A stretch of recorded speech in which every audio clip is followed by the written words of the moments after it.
Welcome back to Middlesex Moments, coming to you from Middlesex Community College. This is Steve Minkler, and I'm joined in studio with two guests today, both representing the Ophthalmic Design and Dispensing program, which is a long way of saying it's our eye care programs, or opticianry programs. Joining me today is the current program coordinator, Dr. Aarlan Aceto. Hi, Aarlan. Thank you for having us today. And also the founding and recently retired program coordinator, Ray Dennis. How are you, Ray? I'm great. Thanks for inviting me. So, Ray, you were here at the beginning of this program. Tell us a little of how the program got off the ground initially, back in 30 years ago, right? 31 now, actually. I met a member of the Connecticut Opticians Association at a meeting of optical educators out in Reno, Nevada. He actually, that was Skip Rivard, a longtime full-time faculty member of the program. He and a group of opticians from the Connecticut Opticians Association had done a needs assessment and also had taught some non-credit courses here at the college in order to convince the state that a program of this kind would be appropriate, let's say. And so at that meeting, I cornered him before he left the room and asked about what it would take to apply for that. I was teaching at the time at two optician colleges in New York City, and shortly thereafter did apply and was pleased to have been hired to do the job. So that must have been something, getting a brand new program off the ground, very creative, but also I got to imagine it took a lot of effort to convince the college, convince the state of Connecticut that we really needed to invest in a program of this nature at Middlesex Community College. That's absolutely the case. I'm very happy to say that the administration at that time was extremely supportive of our efforts to get the program going, and that with help from the industry. Donations from various optical corporations helped us an awful lot, donating equipment and lenses and frames and other things that we needed to be able to do a good job of teaching the future opticians of the state. So a student who goes to this program, what are the job possibilities for someone with a degree in ophthalmic design and dispensing? We'll toss it over to Aarlan, the current program coordinator. Sure. As a matter of fact, it's glowing. It's a really nice problem to have, where we actually get more requests on a daily and weekly and monthly basis for help wanted in different areas where we can get a job here from this program than we can fill, than we have students. There's actually a higher demand than we have supply right now. Some of the things you can do with a degree in ophthalmic design and dispensing is it's a 2-year associate's degree program, and when you graduate, you're able to sit for the licensing exam for the state of Connecticut for the optician's license exam. Normally, if you don't go through a 2-year accredited program like ours, it's a 4-year, full-time, 8,000-hour commitment before you can sit for the test. Here, it's a 2-year program, and you get to sit 2 years earlier. Once you're there, the number of jobs you can have is almost limitless. We have corporate opticianry jobs. We have private opticianry jobs. We have our graduates work in optometry offices. Our graduates work in ophthalmology offices. Many of our previous graduates work in industry as sales representatives, as managers, as all sorts of. There are just a huge number of different possibilities you can use this degree. But the key point there is that without a training program like this degree program or a apprenticeship type program, you must have that licensure from the state of Connecticut in order to work in this field. Correct. Any place that has that sells eyeglasses and kindred products, you have to have a licensed optician on staff, and in order to sell the products I equate it to having a pharmacist. If you go to a pharmacy, you need a licensed pharmacist on staff in order to supervise on what's going on. Here, same thing with an optician in terms of doing the glasses, doing the contacts, those types of things. So a student who is new to this program in their first semester or first year taking classes, what kind of topics, what happens within the course? What are they learning? Well, there are introductory classes that tell you, hey, this is what you got into. There's anatomy, there's physiology of the eye, there are basic optics. There's the intro Ophthalmic Design and Dispensing 101. It's what is optometry? What is contemporary optometry? Where have we been? Where are we going? What do we do now? And those are your first semesters are the bio, anatomy, physiology, and the intro. After that, there are classes on materials of lenses, dispensing materials, contact lenses, It's curious because in the state of Connecticut, we are one of the only states in the nation where a licensed optician can actually fit, evaluate, dispense, and sell contact lenses without the oversight of an optometrist or an ophthalmologist. So because of that, our training is commensurately more robust. And so I actually spent almost a decade developing and working in optometry programs, optometry schools. And part of that was teaching ophthalmic optics. Part of that was helping with contact lens related curricula.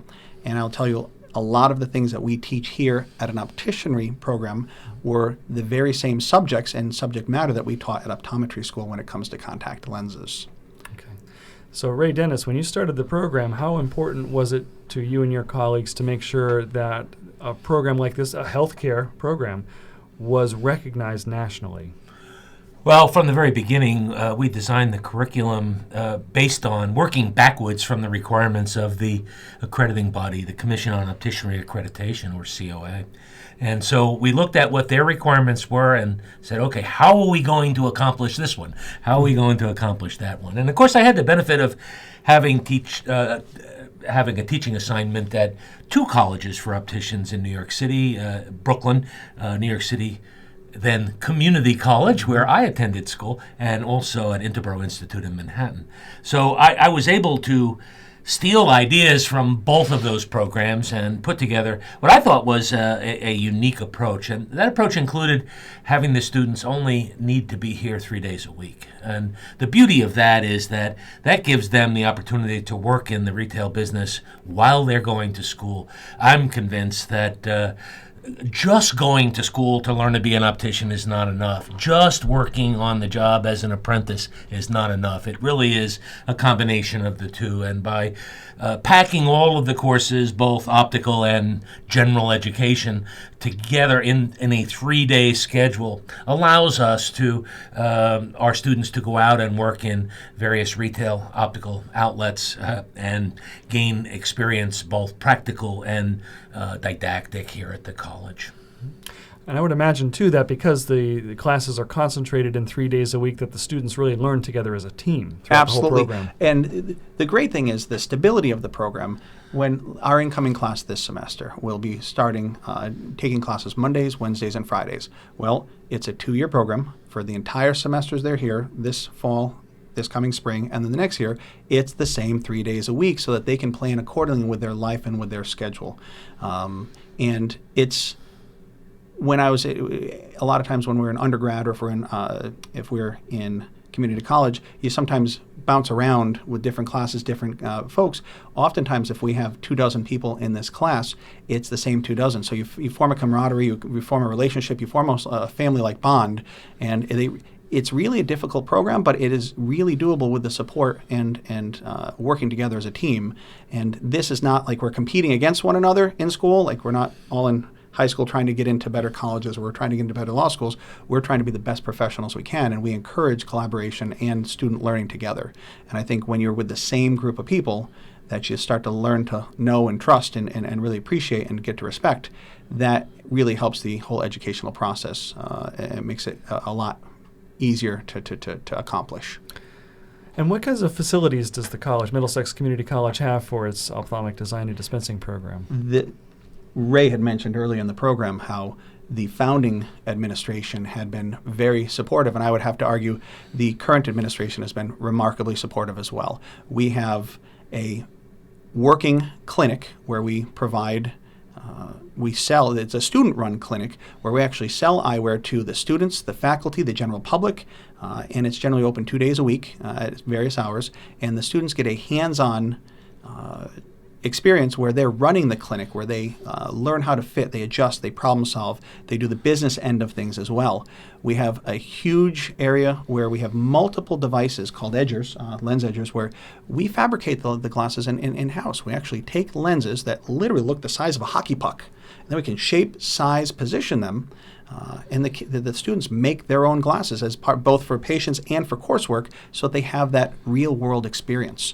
We have a large lab that, thanks to the college, we're actually just refurbishing it with unbelievably new technology, with large screen projectors, with great learning technologies, Blackboard. We have a huge lab to teach the hands-on component. My favorite part, me being an optometrist and a graduate of this program from 25 years ago, my favorite room, though, is the contact lens lab. And we actually have an entire lab of various stations, exam lanes, if you will, where we have all the devices that measure the eyes and the corneas of our patients. We have biomicroscopes, which actually look at the health and the safety of folks' eyes. We actually apply both soft, rigid, gas-permeable, scleral-type lenses, and we have workshops where it's all hands-on, it's all part of the curriculum, and we have all the devices that you would see in, say, a doctor's office when they fit contact lenses. And the school has given us all the equipment to do that. We actually have topographers, which are a little bit fancier than the older devices that we used to use, and we have all the equipment that we would need. And we're always looking to improve. We're always looking to add, but that's part of why we always look for corporate sponsorships. We look for support from the school. We look for support from our alumni. And so far, all those groups, especially the administration, have been amazingly supportive in getting us the resources and the equipment that we need to offer top-notch education. And of course, the fitting and dispensing of contact lenses is an important part of those clinics to the public as well. Mm-hmm. Yeah, and how's that old commercial go? Not only am I the CEO of the college, I'm a client too. I'm a client, exactly. I got my eyeglasses here, thanks to you guys. So Ray Dennis, how proud are you that the current program coordinator, faculty member, and technician in the program are all graduates of the program you started? Oh, I think it's awesome. I guess I think back to my own experience as a student. That was quite a while ago. 44 years ago, I graduated actually from the school in Brooklyn. And shortly thereafter became a part-time faculty member there after paying dues as a lab technician and working one-on-one with some of the students that needed help. But no, I'm incredibly proud to see Dr. Aceto and Jim Susko and Brian Go, our new full-time faculty member, and our other adjunct faculty members also were graduates of the program. And I think it's awesome. I really do. That's great. Well, a little more about the Ophthalmic Design and Dispensing program, and more specifically the charity and mission work that these two gentlemen do together with their students, coming up after a quick break. You are listening to Middlesex Moments from Middlesex Community College, coming to you on air at WLAS WMRD and online at mxcc.edu. Stay tuned. We'll be right back.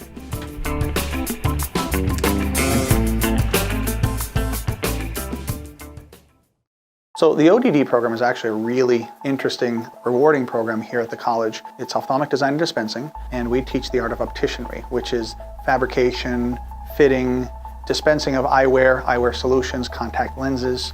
There's really a whole host of different job opportunities when you've studied in this field. There's a huge demand for our services for private practice jobs, corporate opticianry jobs. We work with ophthalmologists. We work in optometrists' offices. We are in a unique position in the state of Connecticut in that opticians can fit contact lenses. And because of that, a lot of our curriculum is based around the fitting and evaluation and dispensing of all sorts of contact lenses. And the students here learn on the latest and greatest technology. Topographers, slit lamps, have wet labs and hands-on. We practice on one another. It really gives you an immersive experience, and how you decide to fit in and what you decide to do, the sky's the limit. Some folks come to this degree program because they've been in the business already. They just want to learn not just what they're doing, but why they're doing, the science behind it. But other people have never stepped foot in an optical or an eye doctor's office in their whole life, and we can take care of that as well. Many of our students get involved with mission projects to volunteer with a nonprofit organization where we provided free eye care and free eyeglasses to a underserved population. There's a hands-on internship where you go out and work in the field. So not only you're getting the hands-on, but you're getting the community service aspect as well. We're the only opticianry program in the entire community college and state university system. And as a matter of fact, many of our full-time faculty are graduates of our program. It's been successful in that we've graduated, gone out, gotten the experience, come back and wanted to contribute to the program. This is the opportunity to get into a blossoming industry. We believe this will give students the tools, the knowledge, and the background to be immediately valuable to a practice. Middlesex Community College, your college, your future.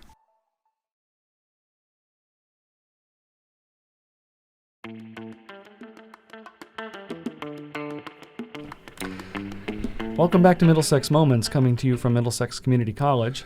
This is Stephen Minkler, together with my two guests, Dr. Aarlan Aceto and retired Professor Ray Dennis, both from our Ophthalmic Design and Dispensing program here at the college. Before the break, we were talking a little bit about an overview of the program, now celebrating its 30th, soon-to-be 31st anniversary year. And Ray Dennis, you were telling us before the break about how the program got started originally at the college. And one of the things that I know about you is that it's your passion and your interest to make sure that students are aware of sort of their responsibility to serve the community. And you've done a number of community events where you provide eye care free of charge, both home and abroad. Tell us more about what you've been doing over the years. Well, we've done that in a couple of different ways. One is a program that we instituted many years ago we called Community Eye Care Days, where we worked with local social service agencies to identify individuals who could not afford an eye exam or a pair of eyeglasses. And on an annual basis, all of our second-year students were involved in providing eye exams and eyeglasses to a group of anywhere from 30 to 50 or so individuals each spring. In addition to the domestic program, we have some national and international outreach programs that we've been involved in over the years. And I think it's really important to look at getting students involved in outreach at an early point in their career. And so all of our students in some way are involved with these outreach programs. In fact, in our college foundation, we have a special fund called the Children's Eye Care Outreach, where we try to get grants or donations that help cover the costs of some of those outreach efforts. And you've done some locally here in the Middletown area. I know you've worked with the Veterans Home and Hospital in Rocky Hill. Absolutely. And also this year we worked on a program with a local foundation called Artists for World Peace, where we participated in a program called Native Eyes. And that program provided eye care to Native Americans living in the southeast corner of our state, members of 3 different state-recognized tribal groups. Terrific. And you have both taken this charity mission elsewhere in the United States, but also abroad. Most recently this summer, you were in South Dakota. Well, actually, this year alone, from this past year, we did the Southeast Connecticut, Eastern Pequots being one of the tribes that we helped out. And actually, we had Dr. Regina Strand. Have to give a shout out to her because she actually allowed us to use her office through the Artists with World Peace. But then Ray actually went with a group and took 2 of our students to Ecuador, and we actually have some great pictures, and that was amazing. And then Ray allowed me, he came up with the idea, and so we had additional students, Ray, me, and then a whole great group of volunteers. There must have been, 30 some odd, 40 people? Almost 40 people. 40 yes. people, and we sort of stormed the castle, as it were, and went up to the Rosebud Reservation in South Dakota. And the travel, we headed out there. Some people drove, some people flew. It was just a whole great group of people. And I think in spending a whole week there and setting it up and the logistics, that I can't even begin to tell you how much time and effort and energy was put in by Wendy from Artists for World Peace and Ray. Having seen how it all came together, it just is mind-numbing to see how much work went into that. And then being a part of it, to be able to help out, we had optometry students from other schools across the country. We had our opticianry students. We had our volunteers. We had Ray and I. It was just such a great experience. And I think there must have been close to 900 people. Actually, in the 2 years we've done that program out at the Lakota Sioux Reservation in South Dakota, we've done comprehensive eye exams on over 2,000 tribal members and provided glasses to over 1,700. Amazing. And it's not just the week that's there. There's all the follow-up that Ray does in terms of, and he's had come up with support and donations and corporate sponsors, those types of things, where all these glasses, and it's not cheap and it's not easy. But even just getting the support that they have gotten, that group and Ray, and the follow-up afterwards. Just the logistics and getting the glasses and getting them ordered and getting them vetted and getting them verified and getting them made, in some cases, making them as part of the program in his own spare time.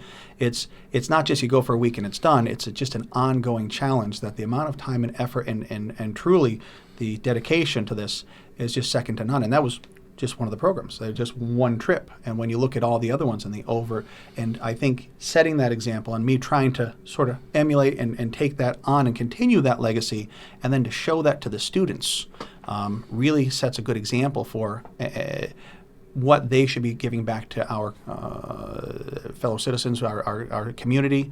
And I think it's nice to talk the talk, but to see somebody walk the walk and then sort of follow that example and try to emulate that, I think that's what we want to have a great program. We want to have a great outcome. We want to have great students, but this aspect of it, I think, is critically important to sort of show the students and get them involved so that they can be the next generation of folks that volunteer. Definitely. Did you have that experience when you were a student in the program? I actually worked a lot. We did the eye care outreach, so absolutely, we all had to do it. Right. And in my years since then, as both an optician and as a licensed optometrist, I've actually helped clubs and helped organize trips and helped volunteer. But this is easily the most involved I've been, and I've done more in the last year, to be honest with you, than I have in a number of years combined.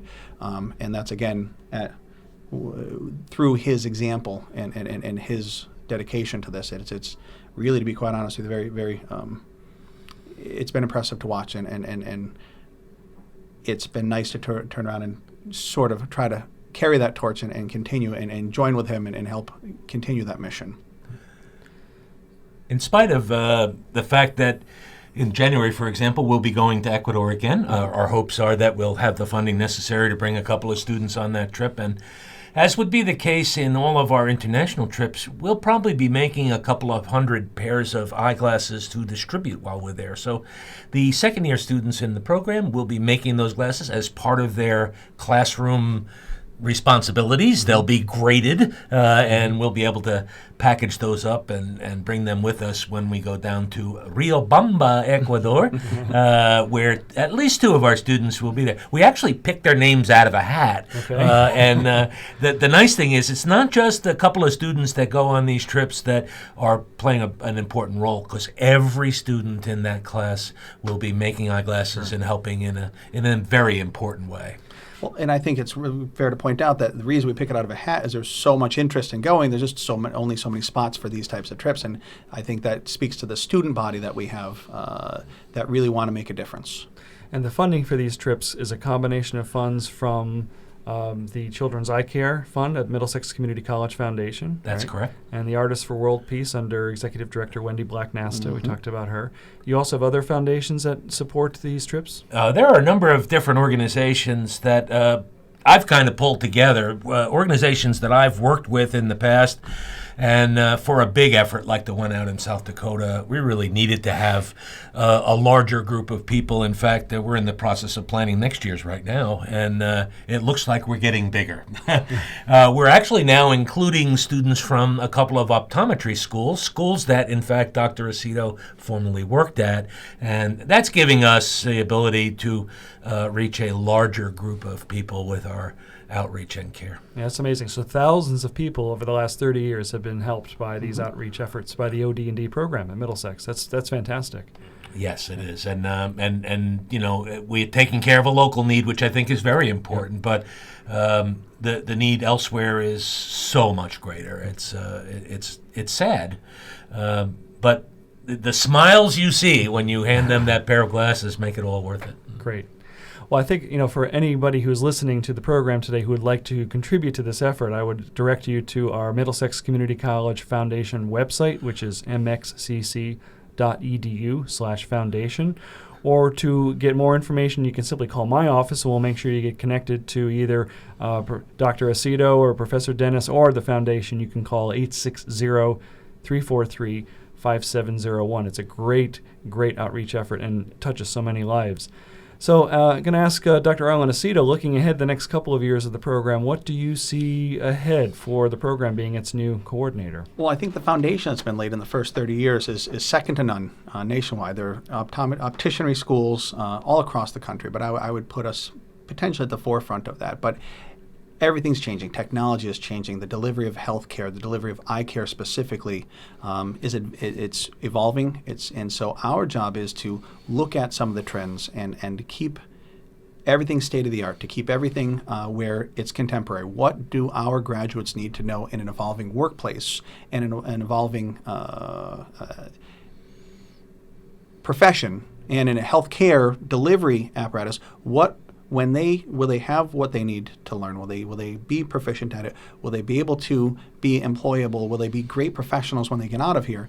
And trying to find out how things, not predicting the future, but looking at where the trends are taking us and making sure that we have the technology we need, have the teaching software that we need, which the school has been very supportive in giving us the equipment, giving us the technology, giving us the resources, and making sure that we have state-of-the-art equipment, state-of-the-art content, making sure that we always evaluate where the program is and making sure that our students have what they need to help the general public when they get out, and the employers so that they'll have the ability to help out from day one.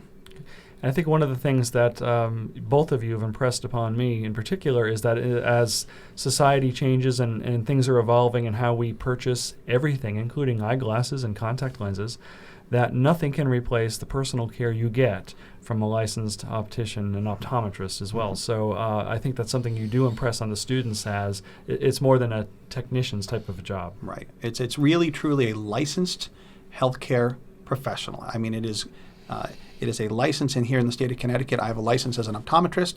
Our opticians have licenses as a licensed healthcare professional, and we really hold ourselves to a higher standard, I think, than just, like you said, a technician, if you will. And there is going to be a change in how healthcare is delivered. I think there's every time technology comes up. Years ago in optometry, there were what were called autorefractors, and this is a device that helps us develop what the actual eyeglass prescription is going to be, but it is not a substitute for generating what an individual needs with the oversight of a trained professional.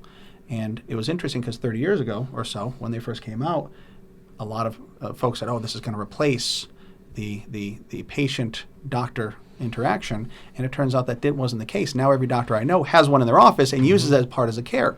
Well, we don't want to ignore change. We don't want to ignore technology. We want to embrace it and make sure that we can make sure that we use it in our profession for patient care as efficiently and effectively and as well as possible.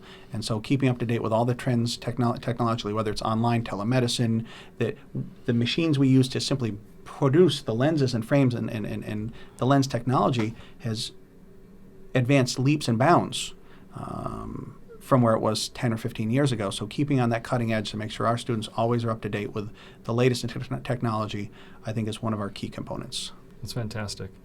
Well, we reached the end of our show. So I want to thank Dr. Aarlan Aceto for joining me today. Thank you, sir. And Professor Ray Dennis, as always, a pleasure to see you, and thanks for joining us today. Always nice to come and visit my old friends here at Middlesex. Right. And we want to thank all of you for listening to another edition of Middlesex Moments. As always, you're welcome to visit us in person at our main campus located at 100 Training Hill Road in Middletown, where you can get more information about our ODD program or the charity work that they do. You can visit us at our Meriden Center located at Platt High School, 220 Co Avenue, where we offer afternoon and evening classes 4 days a week. And of course, you can visit us online 24/7 at mxcc.edu. For everyone at Middlesex Community College, this is Steve Minkler, and we hope to see you again soon.